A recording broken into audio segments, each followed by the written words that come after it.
ಕಲ್ಕತ್ತಾ ತೆಗಿರ್ತಕ್ಕಂಥ ಒಂದು ಬ್ರಿಡ್ಜು ಅವತ್ತಿನ ಕಾಲಕ್ಕೆ 1947-87 ಕಟ್ಟಿಸಿರ್ತಕ್ಕಂಥ ಒಂದು ಬ್ರಿಡ್ಜು. ಅದರ ಮ್ಯಾಗ ಚೈನಾದವರು ರಷ್ಯಾದವರು ಬಾಂಬ್ ಹಾಕಿದ್ರು ಕೂಡ ಏನೂ ಆಗಿರ್ಲಿಲ್ಲತ್ತ ಬ್ರಿಡ್ಜ್ಗೆ, ಅಷ್ಟು ಗಟ್ಟಿಯಾಗಿತ್ತಂತ.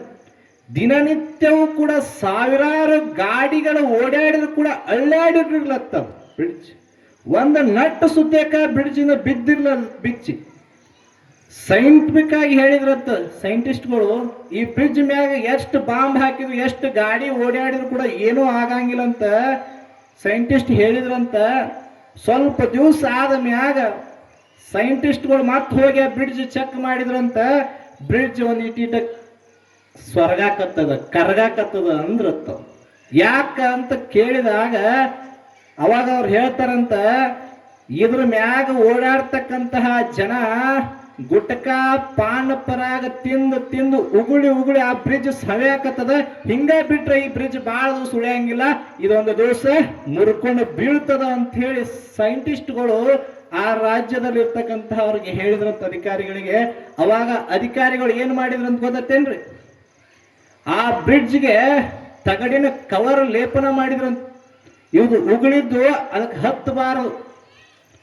ಯಾವುದರಿಂದ ರೀ, ಟನ್ ಭಾರ ಇರ್ತಕ್ಕಂತಹ ಗಾಡಿ ಓಡಾಡ್ರೆ ಬ್ರಿಡ್ಜ್ ಮುರಿಲಿಲ್ಲ.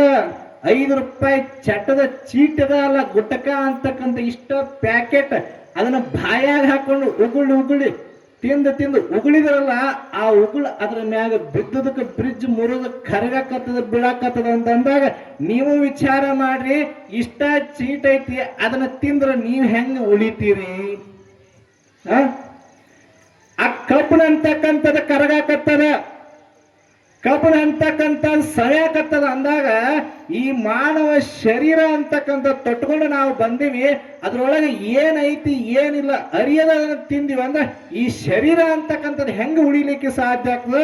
ಇದು ಒಂದು ದಿವಸ ಸುಟ್ಟು ಹೋಗ್ತಕ್ಕಂಥದ್ದಾಗ್ತದೆ. ಅದಕ್ಕೆ ನಾವು ಅವಕಾಶ ಮಾಡಿಕೊಡಬಾರ್ದು. ಅದಕ್ಕೆ ಆ ದುಶ್ಚಟಗಳಿಂದ ನಾವು ದೂರ ಇರಬೇಕು. ಅದಕ್ಕೆ ಈ ಕಾರ್ಯಕ್ರಮ ಅಂತಕ್ಕಂಥದ್ದು, ನೀವು ಯಾವಾಗ ದುಶ್ಚಟಗಳಿಂದ ದೂರ ಇರ್ತೀರಿ ನಿಮ್ಮ ಬದುಕು ಬಹಳ ಉನ್ನತಿ ಮಟ್ಟಕ್ಕೆ ಹೋಗ್ಲಿಕ್ಕೆ ಸಾಧ್ಯ ಆಗ್ತದೆ. ಅದಕ್ಕೆ